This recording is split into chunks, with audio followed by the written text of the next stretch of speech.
Hey, this is JD. And Eli. Introducing the GamePitch podcast. A brand new podcast launching on the Project Nerd Network. JD, you want to tell everyone what we're all about? Well, for starters, we're about games. Yeah. And pitches. Yeah. And game pitches? This all makes sense. Every Monday, we're going to cover the week's biggest gaming news. We're going to hand out some industry red cards and pitch a brand new game idea. For our first few weeks, we'll drop new episodes Monday and Thursday to give you a larger sample of the series. I'm Eli. And I'm JD. Let's get to the show. Hello, everyone, and welcome to another episode of the GamePitch podcast. My name is JD Osorio, and I'm with co-host today, Elijah. Elijah, do you want to say hi to everyone? Well, hello, listeners, and hello to my PlayStation Vacation pod pal, J to the D. Oh, they get worse and worse. Yes, sir. Everyone, we have a huge packed show this week. Lots to talk about. We're going to talk about Microsoft dropping a lot of next-gen gaming news, not only for the new Xbox, but also just sort of their philosophy going forward for gaming. We're going to talk about CD Projekt Red and how they continue to be just the absolute best. We're going to talk about GDC getting postponed. And Elijah, I think you're going to pitch a game for us this week. I'm excited. I think it's going to be a good one. I can't wait. What are you playing right now? So I actually just beat Control, and I just submitted my review of that to Project Nerd, a place that we both write for. I love it. And I just today streamed Hat in Time for the first time. So I'm like an hour into Hat in Time, just beat Control, put that in the rear view. Control's amazing. I think it deserves every award that it won. I didn't start that way, thinking that I was just like, it's just like, game of the year. We'll see, kind of, like how we do. And then by the end of it, I was just like, yeah. Cut Remedy the check. I don't like, good job, Microsoft. Just do it. So yeah, that's what I'm playing. And so you didn't play too much this week, right? I played Jedi in real life this week. So I went to Disneyland this week and got to go to Galaxy's Edge for the first time, the Star Wars portion of Disneyland. And I got to geek out and I would say indulge my childhood dreams. But quite honestly, this has been the dream since I was 10 till now. So it wasn't just childhood dream, but it was like teenage and then adulthood dream. So I geeked out extremely hard this week in Disneyland. I got to build a lightsaber. I built a droid. I got to ride in the Millennium Falcon. I got to get on the new Rise of the Resistance ride, which is like painfully difficult to try to get a spot to ride. But my wife was super fast at getting us a boarding pass for it. So just mad kudos to her for letting us get on that ride this week. But yeah, so it was shout out to wives. Oh, shout out to just raise your glass to wives in general. Absolutely a toast. But yeah, so I didn't really play any video games this week. I did play some on the plane, and then obviously at Disney, you kind of stand in line and wait a lot. So thankfully I had Apple Arcade on my phone, and so I was able to play some Overland in between waits. I was playing What the Golf, which is hilarious. Solid. It's so fun. So yeah, so I just was kind of on the mobile end today, this week, I should say. And then in real life, I was hardcore Star Wars nerd. So you said childhood dream. Is manhood dream a word? Has anyone coined the term manhood dream? Look, people who make Webster's Dictionary, I know you listen to this podcast. Credit us with manhood dream in the next edition. Absolutely. If it hasn't been said before, I feel like we should get crediting for it. And then just like an island that is just nothing but Chris's. So like Chris Hemsworth, Chris Pine, Chris, Evans. And then that's also a manhood dream, but that's like the Urban Dictionary version, right? Right. Yeah, that's absolutely where then people along with that Urban Dictionary definition submit gay memes of us to go along with it since we have the crediting. So, I mean, yeah, it seems appropriate. I love it. So can you just tell me, what was your favorite thing about the Star Wars trip, the Disneyland trip, just in general? Like, what was the best thing you saw? Oh, man. So let me say Galaxy's Edge is extremely well made. They do a really good job of making the entrances from core Disney into Galaxy's Edge kind of long and really like kind of deep paths. And I think they do that intentionally because once you turn those corners, it's almost like it's soundproofed from the rest of Disney. Like you come around the corner and you don't hear Disney anymore. You hear really intricately placed like little creatures moving around in the grass, right? They have these speakers all over the place. So like there's constantly noise. They have speakers which must be like firing upward. And so occasionally you'll hear the sound of like a ship hitting their hyperdrive and just cutting it into hyperspace. So you'll just hear that randomly throughout the park. Oh man, that's awesome. And then like the actual set and the characters are all, and not even just like the characters, right? Because all over the place, there's first order troopers walking around, like demanding to know if you're part of the part of the resistance, and like trying to constantly like just pry for where Chewbacca is. They'll be like, we know the Wookiee is here. Like, where is he? Also, just the regular employees who are working like the shops do a really good job of keeping you immersed. So like we'd go to buy like a drink or something, and they'd be like, all right, that's going to be 7 galactic credits. It kind of jars you for a split second where you're like, what? And then you're like, oh yeah, like of course it's galactic credits. Like we're on a different planet right now. So like you're just like, what is the US dollar exchange rate? And you're like confused. Yeah, exactly. I'm like, do you take Amex still? Okay, so yeah. One question I had about just kind of bringing it back to what this podcast is about primarily, Please, yes. Video games. It seems like the rides have only benefited from the integration of game style things and of course movie style things as well. But isn't there like some elements of like screens and movement and motion and just like, I feel like they borrow a lot from games to make these rides hit maximum. The Smuggler's Run ride, which is when you're on the Millennium Falcon, right? So it's a crew of 6. So 6 people get to go on at a time, is a video game. And so let me explain, right? You get on, you get into the boarding area, and you're assigned, they give you this credential card, which you need to get onto the Falcon. There's 6 of them, 2 pilots, 2 engineers, and 2 gunners. So you get assigned a role from this credential card. When you're on the ship, every person in their role has jobs to do. And the point of the ride is at the end, you get a score depending on how you did throughout the ride. My wife and I, on our first go, we were in the engineer spot. And so the engineers are in the back, like as everything's going horribly wrong, like if the pilots crash or like we're getting shot at, we have these panels of like switches and dials and all this crazy stuff in our seats. And so as they light up, you have to like flick them on and off like as quick as you can. And there's this awesome little screen that's like showing you the health of the Falcon basically. And so like once you get them all flipped on, like your side of the Falcon lights up and it like goes green and says 100%. That's so freaking cool. And it's the same if you're a pilot, right? You're steering, but then like they'll call out, be like, all right, like hit the hyperdrive, and the hyperdrive lights up and you need to pull it right on cue and like at the right time. It's a game. It's 100% a game. And Rise of the Resistance, while it's not quite as interactive as a game, it's very much like, it's not just a roller coaster, right? There are screens and there are lots of different CGI digital elements to that ride that very much makes it feel like you're in a game, like on this daring mission. And it's very much written like a video game mission. You could lift it right out of a lot of different Star Wars games. And it was just so fantastic. So yes, I've heard expensive, but it sounds like worth it. I would absolutely go again. And I'll say this, I think the first go is more expensive, right? Because next time I won't build another lightsaber. Like next time I won't, well, I'll say next time I won't build another droid, but honestly, I might build another droid just because that whole part was so cool. But I don't need another lightsaber, right? The first time is extremely expensive because like if you're a Star Wars nerd, yeah, you want to do literally everything. I have no regrets. So it was terrific. And obviously Galaxy's Edge, so awesome. These are the things I wanted to hear. But I think our listeners want to hear about the news that happened this week. So we have some fastballs to just throw at them and tell them some quick news stories, some not stuff we're not going to dive all the way into, but things we're just going to kind of, give a quick background on. Totally. Let's keep the Star Wars hype going. Project Luminous was detailed last Monday, late at night. Basically, they've laid out the future of publishing on Star Wars, not only in books, but also in comics. It looks really awesome. They're setting it in the High Republic era, which they've said is about 200 years before the Phantom Menace. I wrote about that. It's on projectnerd.com. It sounds awesome. Sounds super cool. Yeah, I think we're going to have hot young Yoda.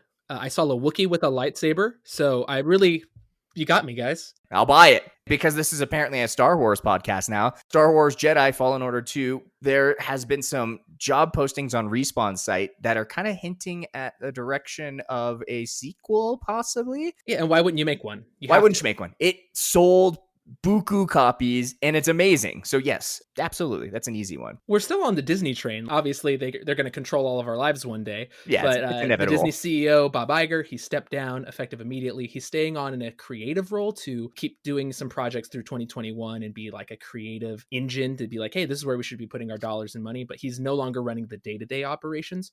I don't know if that's going to necessarily affect the gaming space so much as the IP space that Disney has, and then the control that might be given to different studios. Because right now, EA owns everything Star Wars, and a lot of people on the internet, especially gamers, would say that they've maybe misused that. But it'd be Sure. cool to see other studios, like they gave Nintendo the Marvel Ultimate Alliance, like they gave Sony the Spider-Man license, to see some of these other studios maybe get a story-driven Marvel game. Like if we got a real X-Men game from a studio that's really Oh, good at multiplayer and oh, characters and building arcs and crossing over, I would love to see something like that. I agree. I would love to see Disney diversify who's developing their different properties that they own now, and I agree. I think that would be amazing. Yeah, let the Um, Twisted Metal guys make a Ghost Rider game. Let's just do oh, it. Let's oh, go. they've already done 80% of the work. Just let them have the name. Yeah. So, switching gears from Disney, let's talk a little bit about Nintendo. Breath of the Wild 2, some new story details, rumors starting to float around out there. Yes, indeed. So the thing that's the most interesting about the rumors is that they were basically about the plot. And the plot of this game will have flashbacks, is what the rumor is saying, to Yeah, the era before the world was corrupted. So that 100-year sleep time. And that was kind of, I think, one of my biggest critiques of the first game, is that I wanted to hang out with all the people that I saw in all the commercials and the cutscenes where those sure. guys were long dead. And I'm just like, hey, cool, maybe I'll get to play through some dungeons with them. Kind of excited about that aspect. Yeah. And Zelda's really haven't had heavy flashbacks. You've jumped in time, but it's never been something that you couldn't really influence the events. You were always just kind of going to that time period. So this would be Right. interesting to see flashbacks. Yeah, I agree. I think I know you didn't, but I loved Breath of the Wild. And so I'm excited to see what they do with the same engine with possibly more expanded backstory. So I think there's a lot of potential there. Definitely. There's also a lot of potential for me to drive to Boston right now and to bust open the truck that is packing up from PAX and take their Animal Crossing display. Give me the Tom Nook costume. You coward, send it to me. I'll wear it Did you every day. see just like cosplayers of every anime just like dipping the fishing pole into the river and just being the Absolutely. most excited humans? I loved seeing so there's so many great tweets from PAX, and so many of them were in that little Animal Crossing set. I heard that people who got to do the hands-on are just unbelievably stoked. I can't wait. Like we talked about last week, we are mere weeks away from this becoming an Animal Crossing podcast. Can I ask you one question? How much money do you think that display cost Nintendo?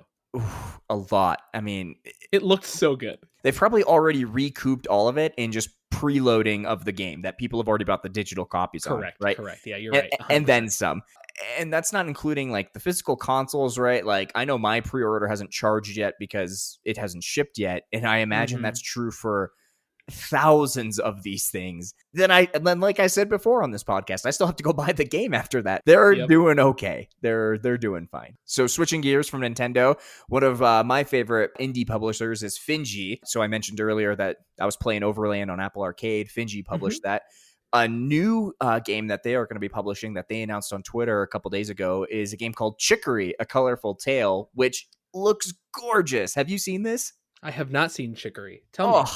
It is an amazing little game. The team that's making it is like 5 or 6 people. So it's like this super tiny team. But basically, you are this dog that has this like magic paintbrush in this colorless world.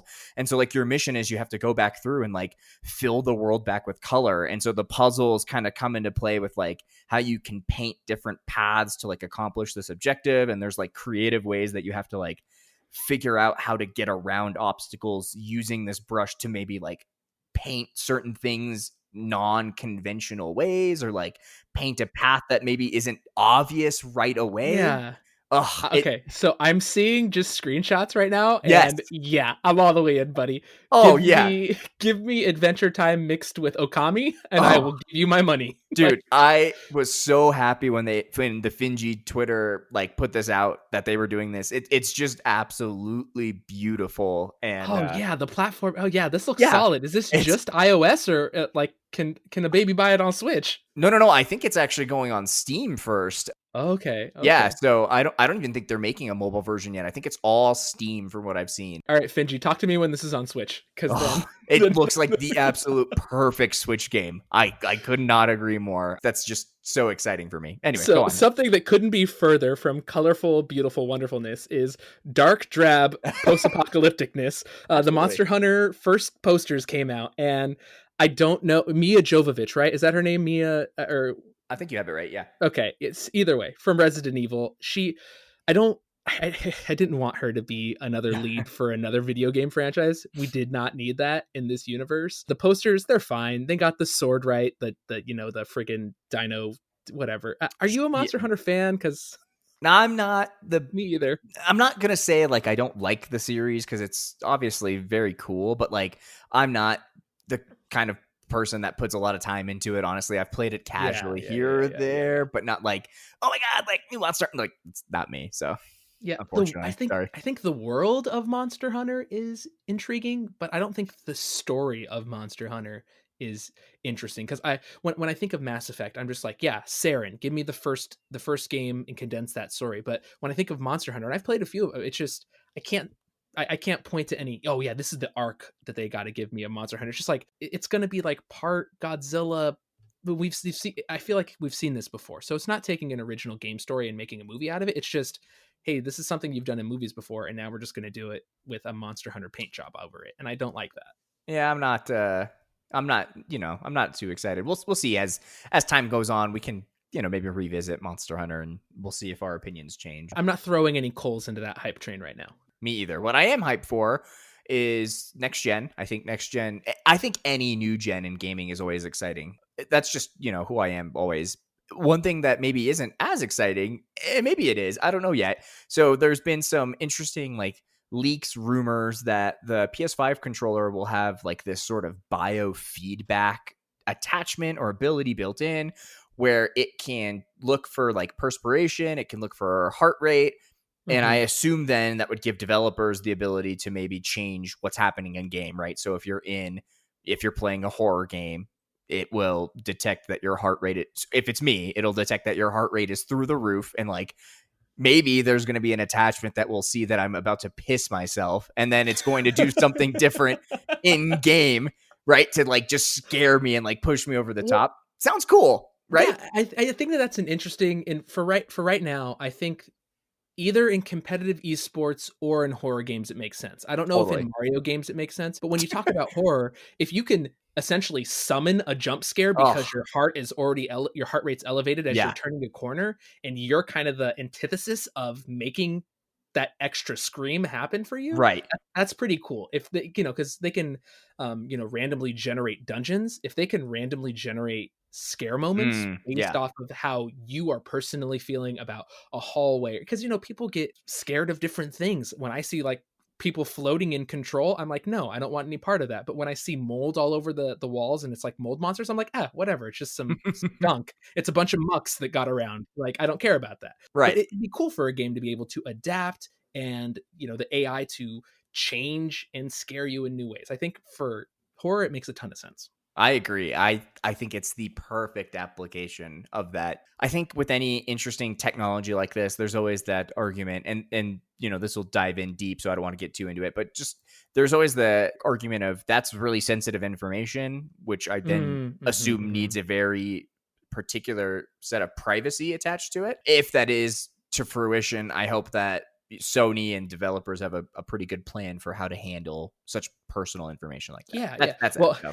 could you imagine your PlayStation being like, "Hey, Brian, you should probably go get your heart rate checked. You have high blood pressure." It's just like, calm down. So, Right. Well, it's like your Apple Watch, right? Like your Apple Watch has that yeah. like Hmm. ability to monitor your heart rate now. Like And it's like, oh man, like that's super useful. But then it's like, if I'm sitting on the couch like playing a game and it's like, you are dying, I'm like, oh man, like this is the I do need to PlayStation go is to the gym. causing this. Like the PlayStation makes me want to sit on the couch. Like at least my Apple Watch is like, get up. Sony is like, you are dying, but you're also 5 minutes away from a checkpoint. So So you pick your poison. So the last application I was thinking could be kind of cool for like FPSs or this based off the sweat, not necessarily the heart rate thing, yeah. is what if you had lost your cool and you were sweating and they could feel it from your hands and your reloads took longer because of that, or your Ooh. accuracy was kind of down based off of it, and like having a steady heart rate or like keeping your cool helped you get a competitive edge. That was something that I was like, I don't think that this is what they're thinking, but to me, that's the future of competitive games. That's cool, but also like, can you imagine like someone who, and I don't want to like target anyone and be rude here, but like, can you imagine like someone who's naturally not very in shape, who like maybe is really, really good at gaming, and then like because they're not so much in shape, their heart rate naturally elevates a little bit higher. And so where they normally are excellent at shooters, they're terrible because their heart rate is just always like way higher than it naturally should be. Their characters like fumbling the clip as they're trying to reload because their hands are sweating.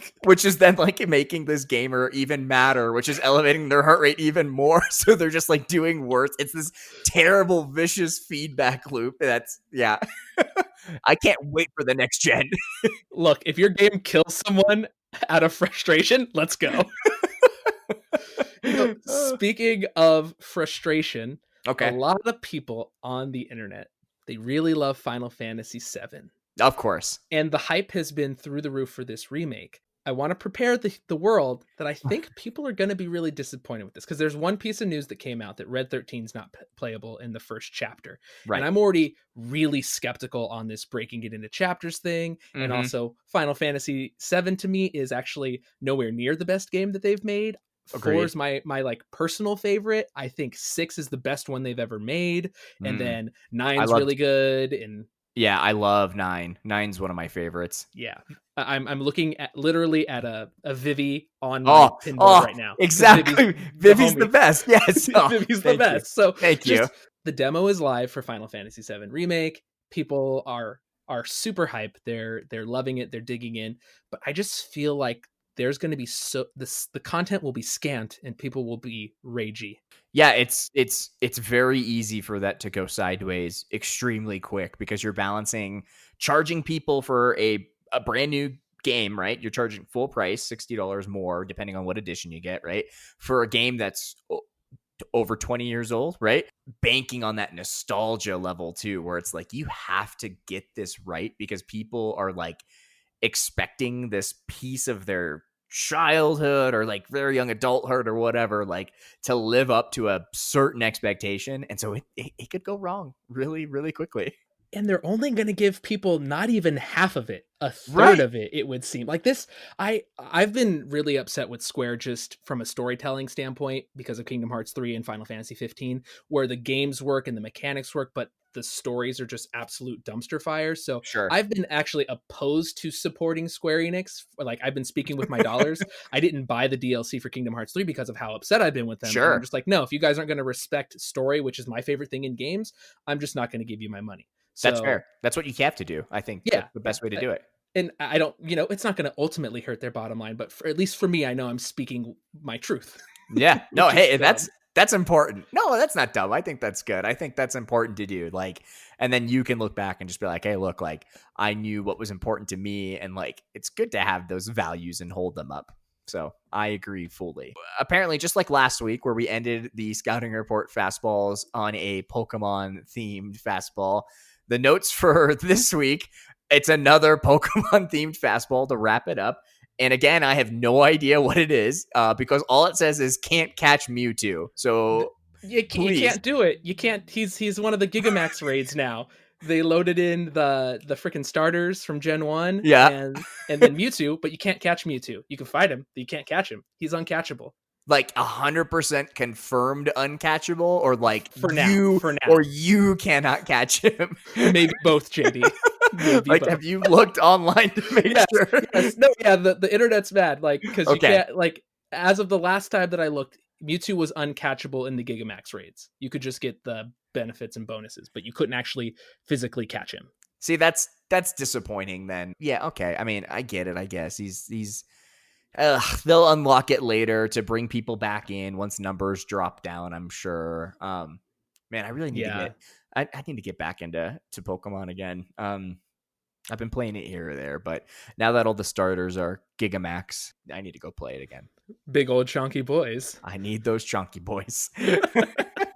All right. So those fastballs, not so fast. We had a lot to talk about, I guess, and we have even more to talk about. So moving into the scouting report, we have some of the bigger stories that we kind of just want to dive into and have a little more discussion around. So first, like I said at the top of the show, Microsoft this week announced details for the Xbox Series X. They talked a bit about hardware, and then they talked a little bit about the software side. And so I think, it's really cool to see what Microsoft is doing from a philosophy point of view about how they want to approach this next generation of gaming. And so to start, right, hardware front, they talked about teraflops. There's 12 teraflops, which is double the peak performance of the Xbox One X. It has variable rate shading. It has ray tracing ability. There's an SSD in there as the primary storage thing now. And then that SSD also enables, on a software side, quick resume. So for multiple games from a suspended state. So right now you can have one and like maybe Netflix, right? And even sometimes Netflix like closes out the game, right? So they're saying that now this new hardware and the solid state specifically is going to help that quick resume have multiple games. And another interesting thing that they talked about is that quick resume will even work post restarting the console. So like somehow crazy. It's going to like cache that game temporarily, which is super cool. But the big thing that they dropped, which I think is amazing, is that they've committed on a first party studio front. So, right, Microsoft has like 13 or 14 studios now that are all first party. They are going to have what they call smart delivery built into all of their first party games. And so effectively what that means is you buy a game on one particular generation and it is then available to you across all generations. And so they used Halo Infinite as their example, where you can have it on one and then play it on the new Xbox. And I assume that will go for, any other. Well, I mean, we know it'll go for any of their first party games. But the other super cool thing that they've announced is that they're also going to open it up to all third-party developers to have that as well. If they want it, yeah. If they want it, right? And that, I think, opens the first point of discussion, and we can bounce around a little bit. But the first point is, if you're a developer, right, knowing that this smart delivery implementation will probably cost more, what's your incentive to do it? So I think I'm going to pull it back to Sony, too. Sure. Because Microsoft doing this almost kind of forces Sony's hand into having to do something similar or looking like the odd man out in this scenario. So sure. I think there will be a battle between the studios, and this might be jockeying for position with their own back-end platforms, their own subscription services as well. But if I was to bet my money, I'd say there's no way EA doesn't do it, because they need to get back in good graces with everyone. Good always. Call. So I'd say EA is probably going to take advantage of smart delivery, and they'll definitely do it, I would say, with their sports franchises like Madden and FIFA and all those games. The thing that I think is really not necessarily scary about this, but might kind of confirm that we're not going to get a price jump in the next gen, because that was something I had kind of just assumed that was baked in, that games were no longer going to be 60 and that they might make them 70. Like that was my thought that would probably happen. This almost makes it a way for you to skirt the system if you can just buy Halo Infinite for Xbox One for $60 and get the disc, and then whenever you upgrade to your Series X, that you get it the $70 game for effectively $10 less. So that might be something that happens. And then also, how does this work with used games? How does the claiming process happen? So there's, like you said, we're going to bounce around a lot, but this is one of the coolest things, and I think this is a key to Microsoft maybe taking the generation back. And I think they are approaching games from a different lens, right? Where I don't think they care as much. They care about the hardware. Let me not downplay that, because obviously the Series X is a very powerful console, and you can tell they're putting a lot of thought into it and approaching it very smartly, and I'm excited for it, right? It sounds super Yeah. cool. So I'm not downplaying the hardware, but I think also they are looking at this next gen from a much broader point of view, where the argument isn't so much as I have to have this box plugged in so that I can play these games, but like look at Project X Cloud, right? Like maybe I'm not home and I want to play this game. Like, cool, I have it. Like there's been talks about Xbox Live coming to the Switch, where then we have this entirely new platform that's maybe roped into Xbox achievement and online platform ecosystem, right? So I think what they want to do is really start to diversify the software available on all platforms. And that's not even to mention looking at like Xbox Game Pass for PC, where they're really trying to push that front as well, and maybe finally have like a solid competition to Steam and Epic Game Store. That's kind of my take on it. I hadn't even thought of the pricing point of view, so that's pretty interesting that you brought that up, and that's a really good point.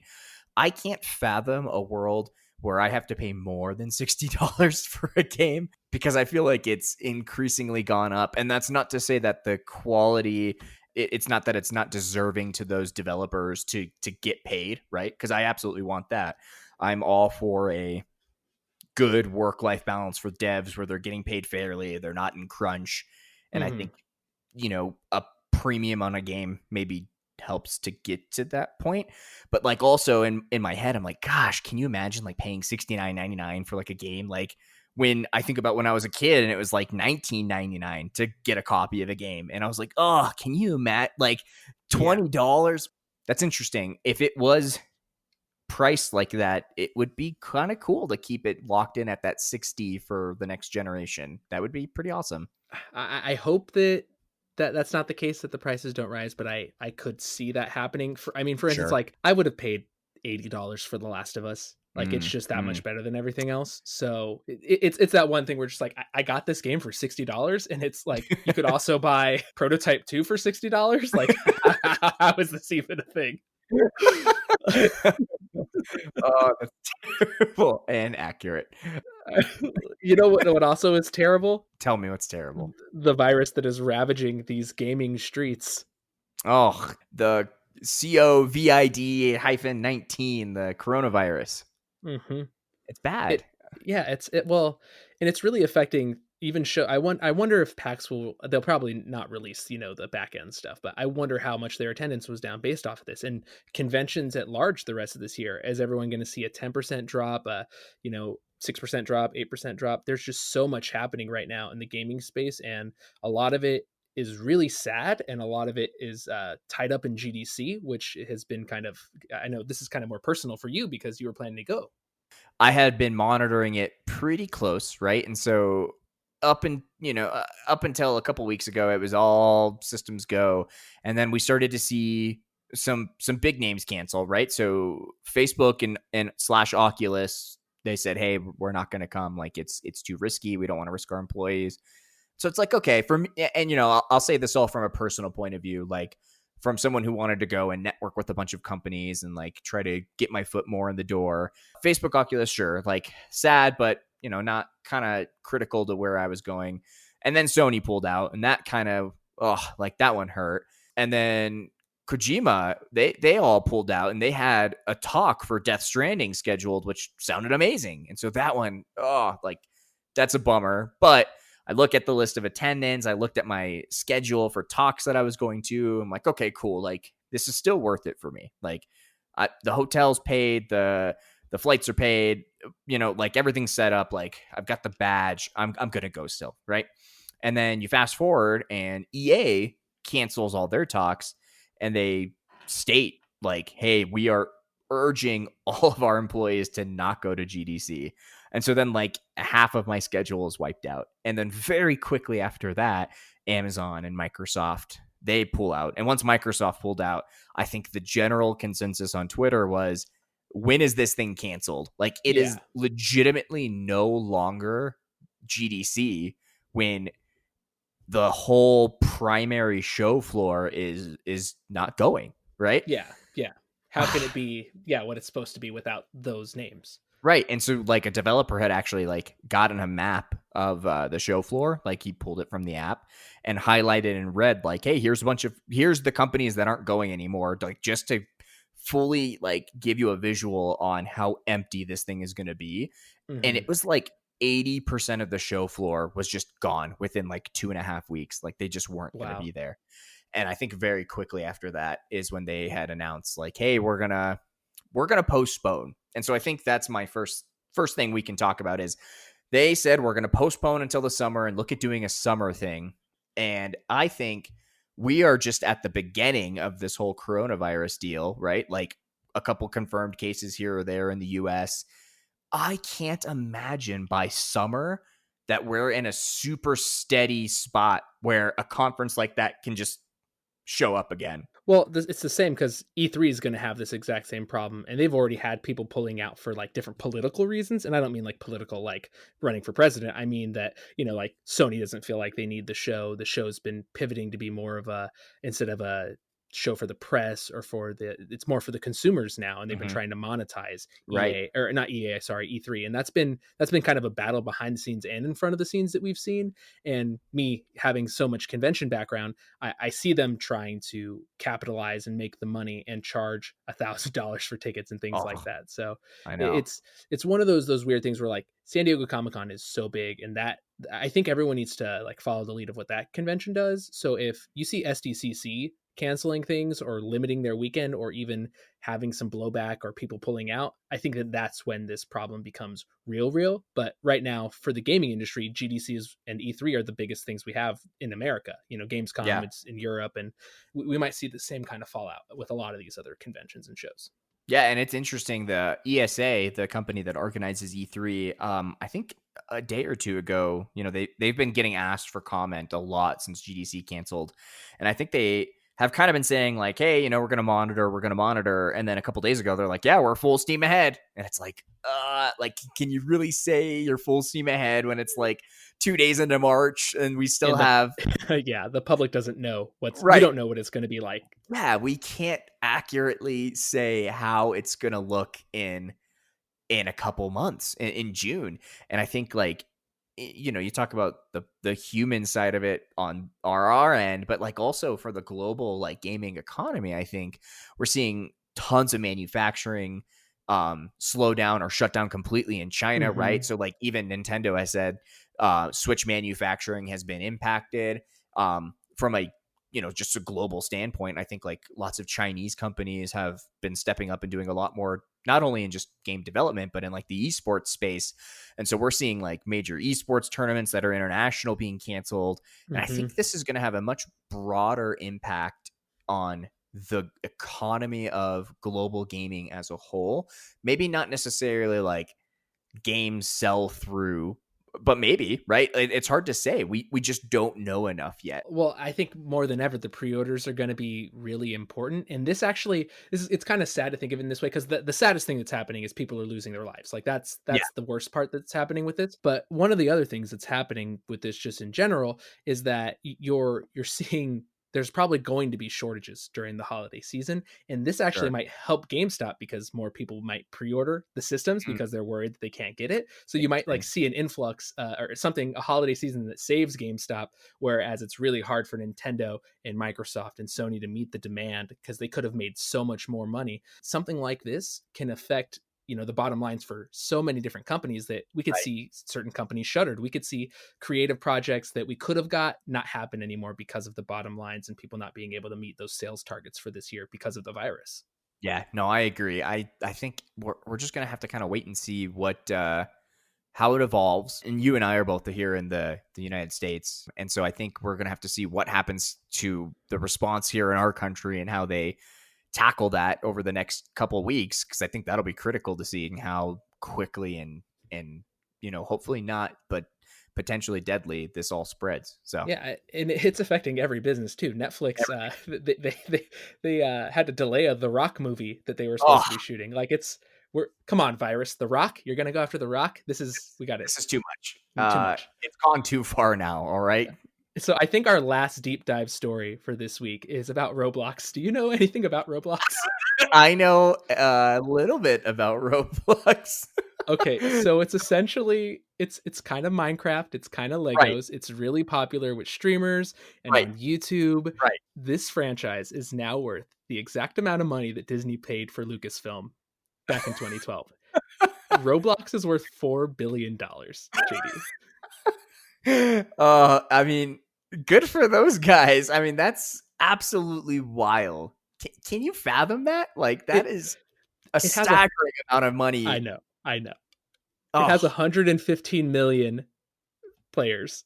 Gen like, Z, it's huge with Gen Z. It's topped Minecraft in certain months for daily active players. oh my It's God. I've seen it, and it's essentially it's so funny because it's like aim chat, like back when we were in high school. So I'm dating us, sorry, Oh, but that's great. it's like yeah, it's like aim chat, but like you're just walking around and doing stuff, and then people are making like videos like there's so I know like anyone who actually plays Roblox is like, you're not describing it right. It's an experience, multicultural experience with blocks that I can build my own. I'm like, I We're get it, blocking this look. podcast. Damn it. But it's just one of those things. It's like it's so crazy how ingrained in the gaming the two of us can be, and this is nowhere near our purview. Like it's just not anywhere near what I do.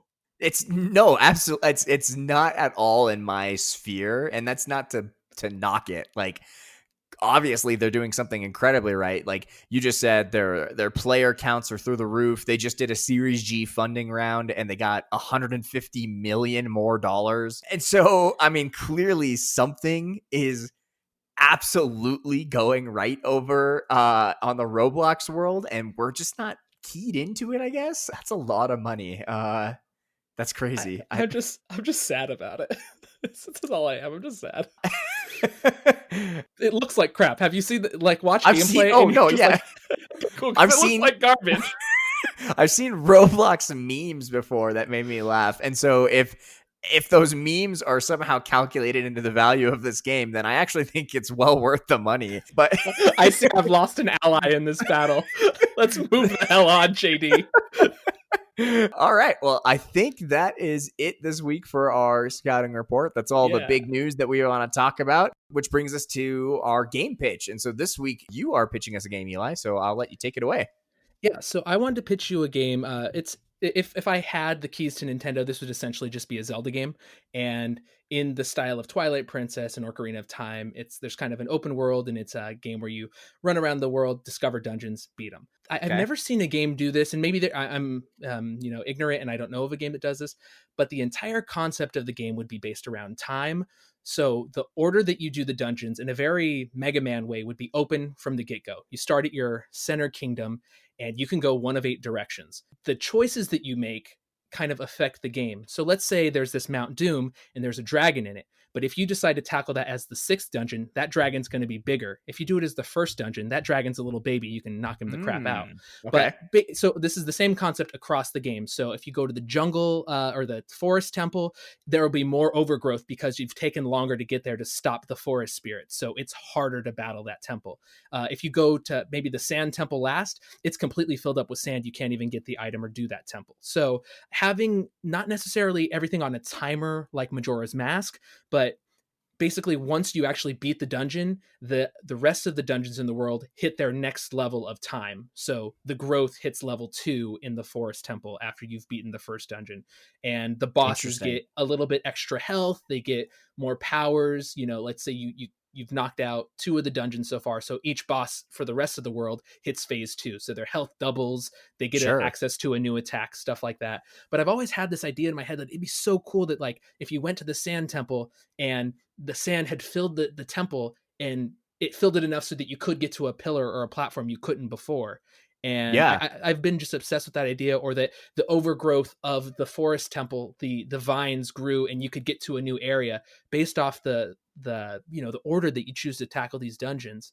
And there's benefits, rewards, and risks to the order that you do everything as well. Water temple, the same. Maybe it's Right. slowly drying up because the world is getting more chaotic and there's more heat. So then, maybe it's like global warming and All right. the water's drying up. But if it wasn't a Zelda game, I would call this game Hourglass, and it's all about dungeons and Yeah. replayability. I like it. So in the spirit of the timing and everything, does it like help or hurt like a speed runner? Like the concept and the core mechanics of the game. Like if I'm a speed runner, like is it gonna be something that if I'm just trying to knock them out super super quick, like it's gonna be easy for me because I'm not like necessarily following this timing mechanic the same way, or like would it hurt me to be like, oh, I'm gonna try and knock these out, like, oh wait, I'm actually not even completing the game 100% because I can't, like. Yeah, I've kind of thought of that. So there might be a way to do like 25% of like 3 of the dungeons and then go knock out the 4th dungeon to then, hit everything to its next level of time growth, essentially.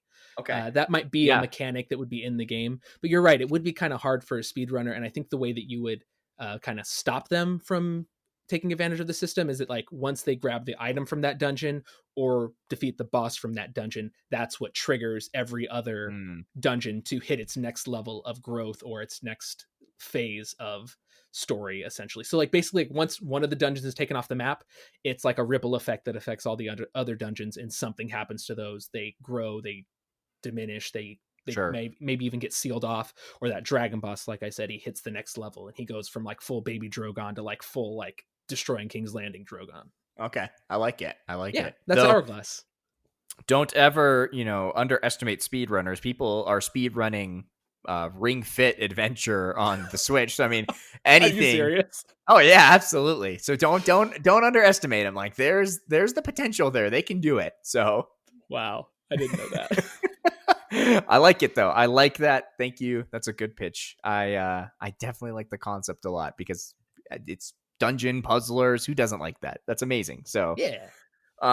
so let's move on then to our red card segment. So this is a segment where we basically are talking about something that is in the games, movie, TV industries that we don't like. It's got to get out of here, right? We got to give it a red card. What are we giving a red card to this week, Eli? JD, we talked about game prices earlier. We did. Them going over $60 would offend you. I am Yes. so angry with how controllers are more expensive than games right now. I can't Yes. understand the world that we live in, because I really want a Switch Pro controller, and I'm still Hmm. stuck playing with my Joy-Cons on a thing because I refuse to give Nintendo $70 for a wireless controller. I refuse. I am with you. So I got invited to do the Project X Cloud on iOS, and I was stoked. And one of the requirements is you have to have a Bluetooth Xbox controller. Cool. Uh-huh. Well, I have 3 Xboxes in my house, and none of them have Bluetooth controllers. I guess they're just too old or something. I have no idea. But none of the 3 that I already owned were Bluetooth enabled. So I drive on down to Best Buy and I go in to go buy myself a new controller. And they have like a black one and a white one and a really nice blue one. And I like the blue one.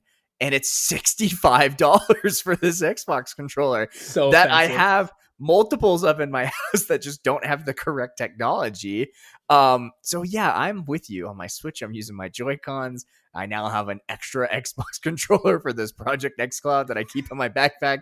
I mean, I agree. Let's give the red card to controller prices. How dare they? How dare they? How dare they do this? $40? Fine, I will do it. 60? Even 45. I'm really, once it's under the cost of the game, I think like I'm a little more relaxed. Though to be fair, if they drop them, it'd be like $54.99, and I'd still be like, for another $5, I could go buy a new video game. So like, That's it's just specifically the Switch ones, man. Like, but I can't. $70? Are you kidding me, Nintendo? but here's the thing, like, then I go to the store and I see some absolutely gorgeous colored Joy-Cons, of which I don't need more because it's just me and my wife. So it's not like we have an overwhelming need for lots of controllers. But I go in and I see some really pretty colored ones and I get them. So, like, am I part of the problem? You Yes, are the problem. I am. I'm the core audience. I am the issue 100%. So, Yep. yeah. Yep. Yeah. Oh my gosh. Let's go into some penalties. So Yeah. we got to kick ourselves here. We made some mistakes. We made some mistakes. We wanna correct them. So first, last week, while we were saying goodbye, I accidentally gave the wrong Twitter account for Eli because he changed it in the show notes and he deleted it. So I was trying to remember it from memory. So he's not at RPGino. Please don't harass at RPGino. He never should have gotten involved in this. It's my fault. I just want him to live a peaceful, happy life. At RPGino, I'm so sorry. And the thing that I have messed up, also, sorry, RPGino, for you getting any of that smoke, any of that Breath of the Wild Elijah takes smoke.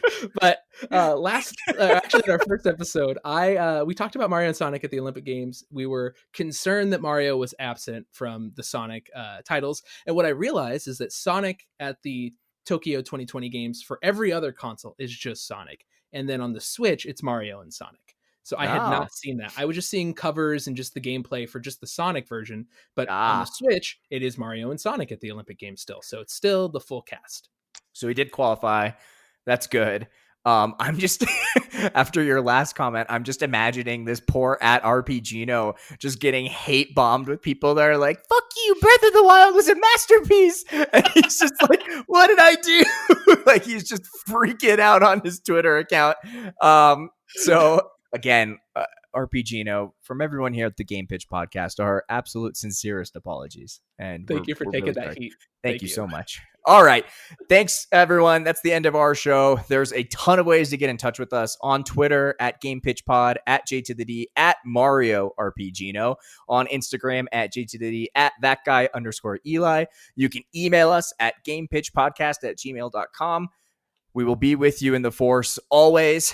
Elijah? I just want to let people know I wrote 7 things for Project Nerd this week. So like there's a piece you can read from me all week, every week, including reviews for Star Wars, Republic Commando, and Control. So that's game stuff. Yeah. I wrote nothing because I was at Star Wars Land. May the Force be with you, everyone. Have a great week.